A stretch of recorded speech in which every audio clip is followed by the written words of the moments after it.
Welcome to Your Career Story podcast, a show that's designed for rockstar professionals looking for that extra booster shot of confidence in their careers. Whether you're trying to get clarity on a job transition, want some work-life balance inspiration, or need a strategy to snag that promotion or raise, this podcast is for you. I'm your host, Jenna Viviano, ex-Wall Streeter turned startup junkie who now coaches hundreds of clients, empowering them to take back control of the job search and land their dream job. So sit back, grab a glass of wine, and prepare yourself for your weekly boost of career confidence.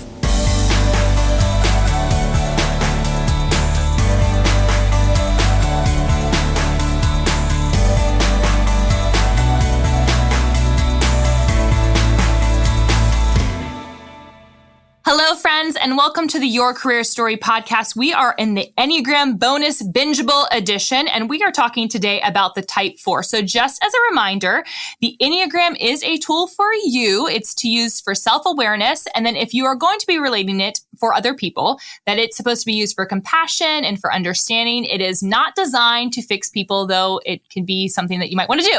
Yes, it's very tempting. Yes. So Lauren, why don't you talk to us a little bit about, just describe the Type 4. Okay. The Type 4 is the original person. They're sometimes called the romantic or the individualist. Okay. They focus on authenticity, meaning, and aesthetics. Okay. They value experience in all things, and they want to make a personal connection to their work and to the people around them. Their challenge is to learn to tolerate the mundane aspects of work and to reduce their emotional reactions and not take things too personally. Oh, man. Okay, so tell me a little bit about the strengths and weaknesses then of the Type 4. Okay, so 4s are masters at describing the inner landscape of people. So what they're feeling, what other people may be feeling. Like the vibe. Yeah, yes. The vibe. The vibe is extremely important to a 4. So if you were in charge of, an event, the 4 is going to come in and need it to look a certain way and to feel a certain way. And it doesn't necessarily have to feel cool. Yeah. It's just whatever the aesthetic of the 4 feels is necessary for this thing. Okay. They're going to work to get that and feel like that is a very important part of the puzzle. Yeah. They also are really good at finding the extraordinary in the ordinary. That's cool. So they can look at, a pile of sticks and find the beauty in it. Yeah. Or typically artistic, would you say? Yes, they have an artistic lean? They have an artistic lean. So they may not be a painter, but they may really appreciate art or be able to talk about it or dance or, any type of self-expression. Sure. Because 4s want to be understood. They feel very misunderstood sometimes. And so they use different forms of expression to try to be more understood in the world. Okay. So that's their main motivation. Yes. Is to be original and special, but they also want you to understand them and to appreciate the originality that they can bring to it. Okay. What's their fear, would you say? Being ordinary. Being ordinary. Yeah. Yeah. They are afraid of being ordinary. So they will sometimes find their uniqueness in the depth of their feeling. Like no one feels as deeply as I do. No one gets as sad as I do. Or, the highest highs and the lowest lows. So sometimes they will set themselves apart that way. Sure. Or sometimes it will be through fashion or through knowing the best, restaurants, being a connoisseur of things. Got it. Okay. But another thing they're awesome at is they are drawn to and they align with causes that empathize with suffering. So because they're so deeply feeling, they tend to be drawn to people who are marginalized, like the poor, abused, or neglected, or misunderstood. Because they themselves feel misunderstood, they're drawn to people who also tend to be misunderstood. That makes sense. Yeah. They have really refined taste.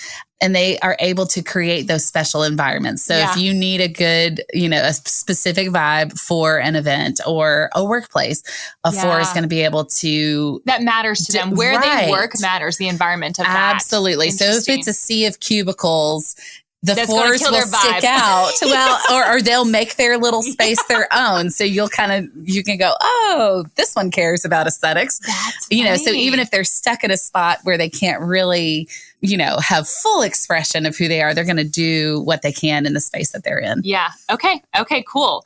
And then, so tell me a little bit about, are there anything else in terms of weaknesses that we should know about a 4? If you are a 4, some things to be aware of? Yeah. So like with all of the other numbers, when our strengths get exaggerated, that's when they become weakness. So they are able to feel very, very deeply, but they can be so preoccupied sometimes with plumbing the depths of their own emotions that they tend to neglect or forget that other people have emotions too. Yeah. So sometimes this will appear like they are self-absorbed or self-focused because they're just swimming around in what they're feeling and haven't come up for air to see what other people might be feeling or doing as well. Yeah, that's actually very helpful. Good. Good. Sometimes their need for aesthetics can create a situation where style and drama can trump reality. So they've got a huge vision, but sometimes they can forget what's actually possible. And that can slow things down for a team or derail things that might already be going on. Sure. If a 4 is in a really unhealthy place, they will try to avoid ordinariness or things being mundane by stirring up some emotional drama as well. Oh, really? So you could see that in the workplace. You could. And, this is where it's so hard to not say, oh, well, she's just being a really unhealthy 4. What we were saying in the very beginning about not using this as a tool to try to fix people or to diagnose people. Sure. But for 4s, if you can look at yourself and go, okay, why did I have that big emotional display? Or why did I need to have this big emotional response? Wow. In a time where it may not have been right. I'm thinking of very specific instances actually of people that I know that are 4s in the workplace when they've done that in the workplace and just being like, what is happening? Yeah. I mean, they may have been feeling oppressed by, the mundane nature of a task that they had to do if it wasn't interesting to them. Wow.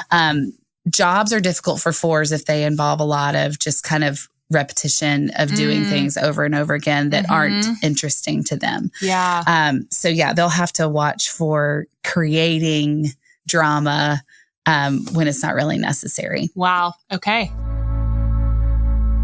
Have we convinced you to get obsessed with the Enneagram yet? Yeah, we thought so, which is why we wanted to send you into this holiday season with a little something so you can continue your Enneagram education. Head on over to www.genevieveviano.com/type to download our free guide, Learn Your Type, Love Your Coworker. This guide is a complement to the bonus Bingeable podcast series, and we've made it stupid simple to understand the Enneagram, your type, and how it can work for your career. We really, really, truly believe that the Enneagram is the best tool out there for teams. So we want to equip you to be the best rockstar professional you can be. Again, head on over to www.genevieveviano.com/type to download Learn Your Type, Love Your Coworker. Okay, let's hop back into my conversation with Lauren. Okay, and so if we do work with a 4, perfect segue, how do we communicate? How do we love our 4s best? How do we show them that we understand them? Yes. I think that's really important. You need to communicate that you appreciate the personal touch that they bring because that's really important to them, that you see how their uniqueness is adding to the team and adding to what they are doing.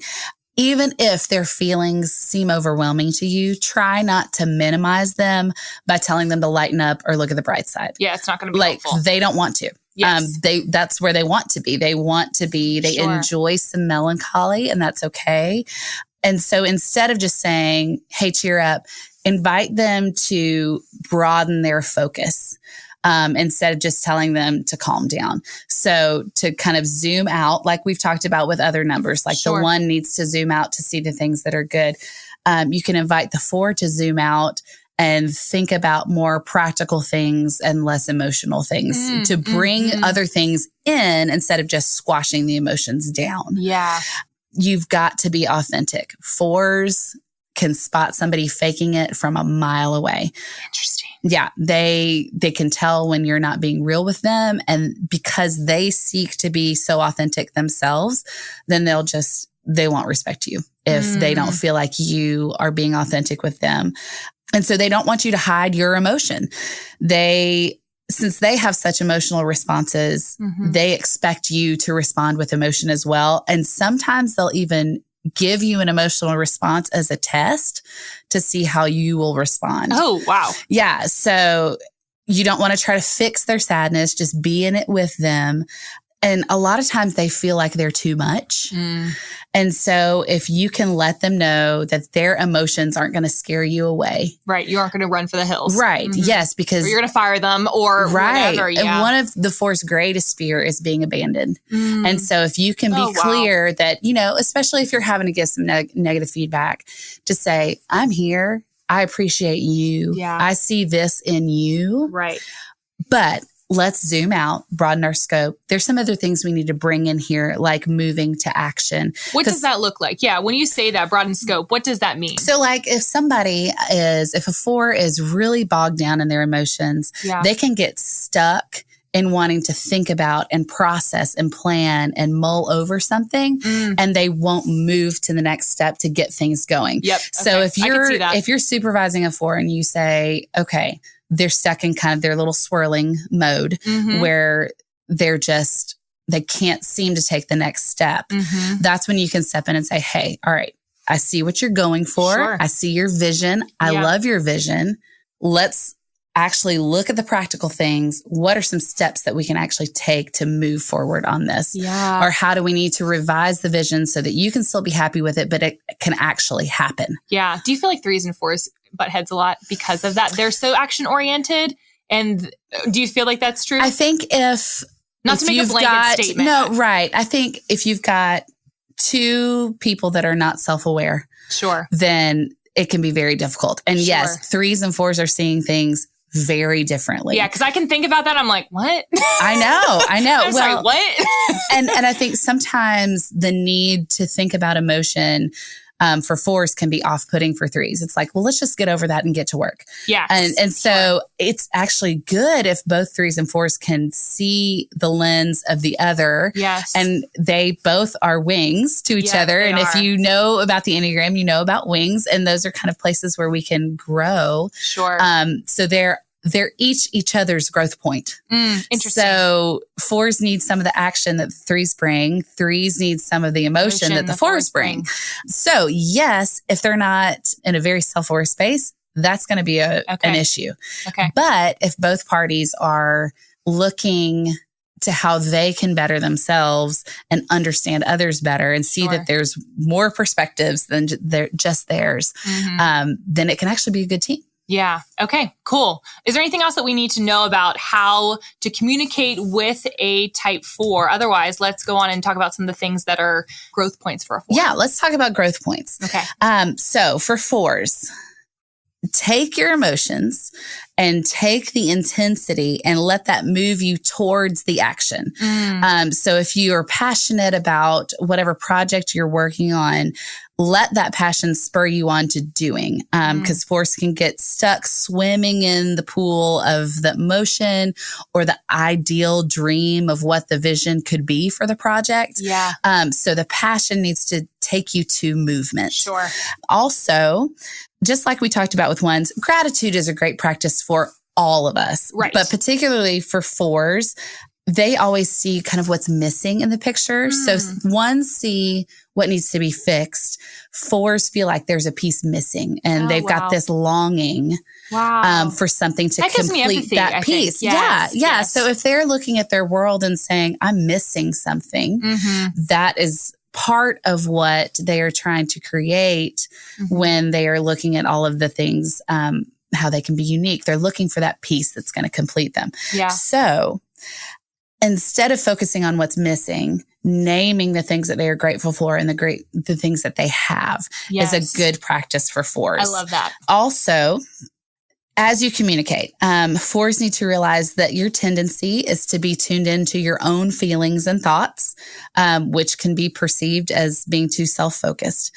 So for a 4, as you communicate with others, use your curious nature to ask about and reflect on how others might be thinking and feeling. 4s are always asking questions. Sure. So a lot of times they're asking questions of themselves, But if you can use the curious nature that they have to ask about others, that will help kind of bring their heads above the water of their own emotions. Yeah, I love that. Those are all wonderful things for all of us to be thinking, but I'm sure very impactful for anyone who's a 4 that's listening to this and to take action on that, right? Yes. To take action on those different things. That's awesome. So if someone wants to learn more about if they believe that they're a 4, they think they might be a 4, or tell me how they can figure that out. Okay. I always like to start with The Road Back to You by Ian Morgan Cron and Suzanne Stabile. It's a great primer book just to start everybody out thinking about the 9 different types. You could also go to the Enneagram Institute website and read about the different types there and how different relationships interact. Sure. Which is a great way. 4s can sometimes be tricky to figure out because they look a little bit different. They can manifest their motivations in different ways. Sure.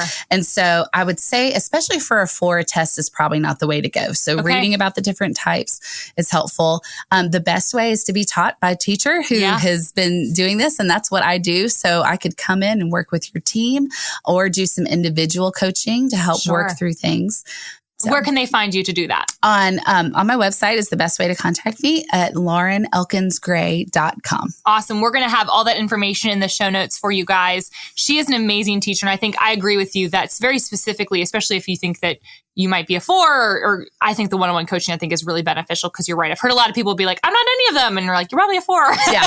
Yes. That's the can't joke. be classified. I can't be classified. And so if you are interested in that, please reach out to her. Also, she has a wonderful freebie for you guys. If you want to go to laurenelkinsgray.com/freebie, super simple. There's more information there on the Enneagram at work. And we're going to move on into talking about the Enneagram Type 5. So awesome, guys. Thank you so much for tuning in, and we hope that this was helpful for you. Hey, y'all. Thanks so much for listening to Your Career Story podcast. I would love to get to meet you. And there are a couple of ways that we can connect in between episodes. First and foremost, you know I love my LinkedIn. Second is via Instagram. And third is over on my website. I actually have a special spot just for you full of fun, free resources. So all you have to do is go to www.geneviviano.com/resources. Super simple, for a bunch of freebies that will help you boost your career. Hope to see you next week.